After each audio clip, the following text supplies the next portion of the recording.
What's the dumbest thing you've ever been asked by a customer? When I was a teenager, I had a customer try to fight me because we didn't do the Taco Tuesday discount for him. It was the weekend. Freedom Friday, but still on a Tuesday. I used to work in a pet store. One night a woman came in and said she had ordered a puppy off the internet and that he would be arriving in the next few days. She had never owned a pet and asked several dumb questions, but the one I'll always remember is, "Do puppies need water?" Customer, what's my Facebook password? It's a thing you use in conjunction with your email address to log into Facebook, but that's not important right now. What's my Facebook password? I can't tell. You can tell me, it's my account. When I worked in a call center for home phone service, I had a guy call and angrily ask why we were still charging him for his phone service, since he has unplugged his phone from the wall a month ago. I work at a hotel. This reminds me of a guy who reserved a room for 2 weeks. Had the do not disturb sign on this door the whole stay, pretty common for longer stays. A couple weeks later, I get a call from the guest, absolutely furious that we charged him for his 2-week stay when he only stayed at our hotel for 2 days. I asked him who he spoke to at checkout, thinking maybe one of our employees made a mistake and just didn't properly check him out of the system for some reason. Long story short, he didn't notify anyone he was checking out. He just left.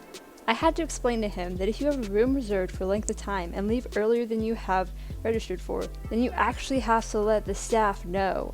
Even if the D&D sign hadn't been on the door the whole time, we are still not going to just guess that the guest checked out and rent the room to another person.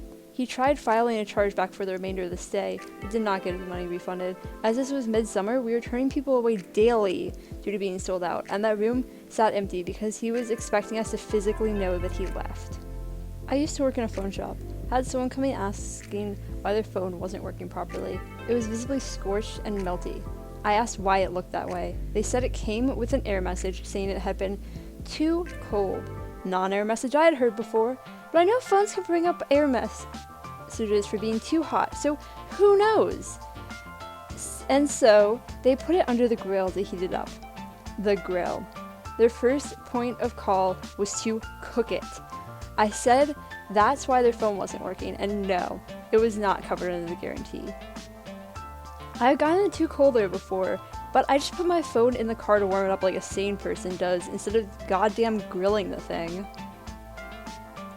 I used to work in IKEA, in the section which sold wardrobes, big behemoths of things, normally around 6 foot long and 60 kilograms in boxes. Customers would regularly ask me if it would fit in their car. After being polite the first few times asking them about the size of the car and guessing, I then just started asking them what color their car was. The amount of people who'd answer unfazed was amazing. A woman came to the checkout and handed me a bag of mozzarella. She asked me what the ingredients were and if they had any chemicals in it. I turned the bag around and started to read the ingredients out to her. She grabbed the bag out of my hand and angrily said, "I could have done that myself," and stormed off. If there are any chemicals in it, the answer to this question is always yes. No need to read the label. Used to work in a car report store. Customer walks in and asks if vegetable oil was better than regular engine oil and what aisle it was on. Look, if I want my car to be vegan like me, how dare you discriminate? I used to work at the UPS store in high school. Our last pickup was at 7 o'clock and we closed at 8 p.m. Since we had private information in people's personal mailboxes in the store, security was a big deal. It was 8:30, our tills were counted down, the alarm was set, our copiers, fax machines, and computers were shut down, our lights were off, and we had closed and locked a ginormous red gate that separated the entrance from the rest of the store. Some woman ran up to the door, and like some demon in a horror movie, she hurled herself against the glass and screeched like a banshee. Keep in mind, we are very obviously closed with signs saying we're closed, no lights on a giant red gate drawn down over the store.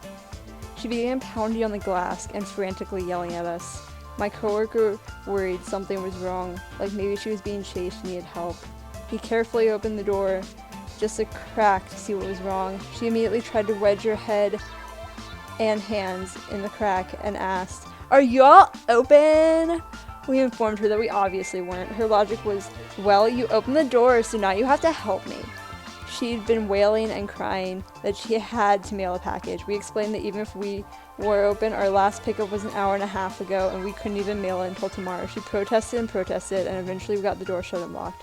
So we just stood there awkwardly in the dark hoping she would leave. She kept pounding on the glass and saying, "I know you're open."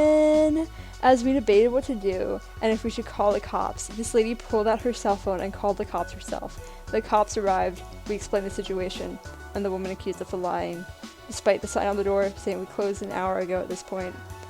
Then, in front of the officer and on security camera, the woman launched herself at my coworker and hit him in the face. She immediately jumped back and began fake crying that he had assaulted her. We were dumbfounded. She ended up getting arrested and my coworker pressed charges. So, the stupid questions I got was, "Are you open?"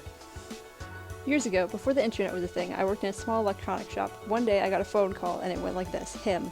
"Yeah, hi, I was just wondering, how far is it to your shop?" Me.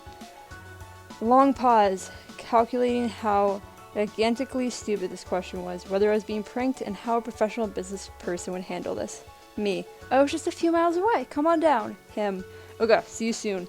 Follow-up. "No idea if he ever actually arrived. I got busy and people came and went all day. But it was still the dumbest question I ever received." Ooh, my favorite from some years back was when the lady that called asked me where she was. She got lost trying to find us. "I'm on a road, there's a gas station." It kept going like that. She was pissed gas stations / trees / a house were not good enough landmarks. She may still be out there somewhere, lost and angry at me about it. Many years ago, I worked at Home Depot. One time I had a customer come up and ask me how to access the parking lot that's on the roof. I told him we didn't have a parking lot on the roof. He didn't believe me, got super pissed off, and stormed out into the store to look for the access to the rooftop parking lot. Another time, I had a customer looking for a replacement cartridge for a faucet that he didn't have with him. If you don't know, there's literally hundreds of different types of cartridges. Anyway, I asked him what the make and model of faucet he had, and he responded with, "You're the one who works in the plumbing department. You tell me." I told him there's absolutely no way I can know what type of faucet he has in his home. The guy labeled me as a racist and stormed off. Another time I had a customer come up and ask me where the cat food was. In the last person's defense, some hardware stores do stock pet food. I know I bought cat food at Menards before. Menards is weird as fuck. So unorganized. Like one aisle will have industrial framing brackets and screws, and the next aisle will have pickles.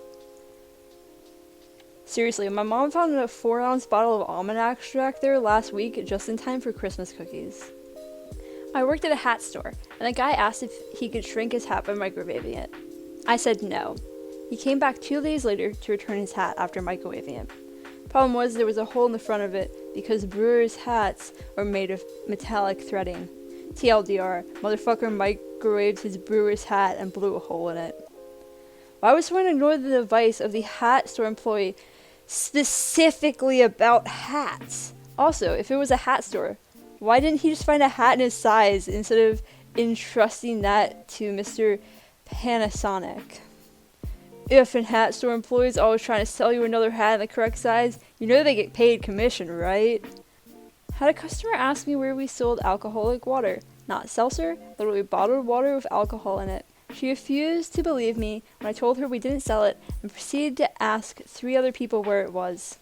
Did she want vodka? Unfortunately, no. That was my first thought as well. Used to work at a movie store in the early 2000s. This dude with a thick accent kept calling in every other few weeks or so, asking if we had a movie on DVD called Churro Man. I mean, this guy called a lot. I told him no such movie existed in our system, but he was adamant he'd seen it on a release schedule. Finally, a couple months later, some guy walked up to me and asked me for the movie. I immediately recognized the voice and know who it is. After a few questions in person, I realized it was what the movie was all along. The whole time he'd been looking for True Romance, and it had indeed come out on DVD. The accent threw me off. Turns out it wasn't a dumb question, and I was in fact the dumb one. Holy shit, I just faked an accent and said that out loud, and I can totally see why you thought he was saying Churro Man. This one is legitimately hilarious. One of my favorites to this thread so far. Context, I was 16 during this. I work at a Chick-fil-A, and I'm taking orders, as you do. Guy walks up and asks, "Aren't you supposed to be in school?" I look down at the clock and see it's 6 p.m. I look at him and say, "No, it's 6 p.m. He asks again. I say the same thing again, and he yells, "Alright, fuck you!" and leaves. I enjoyed this one a lot because not only is it an incredibly dumb thing, but he really doubled down.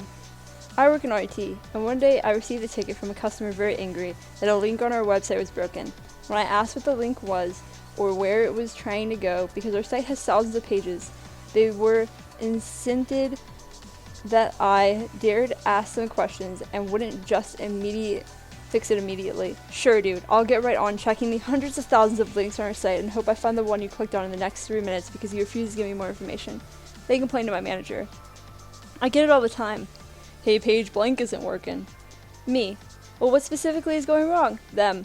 It isn't working. That would be thousands of lines of code. It's like taking your car to the shop and saying, car won't work. Car not go. Make car go. So yeah, this is my first time doing the whole like Reddit thing of reading Reddit things. I've seen it a bunch online, and mostly it's just robots reading them, and I think that's really boring. So I decided that I wanted to try it myself. I got to the point where I ran out of interesting ones.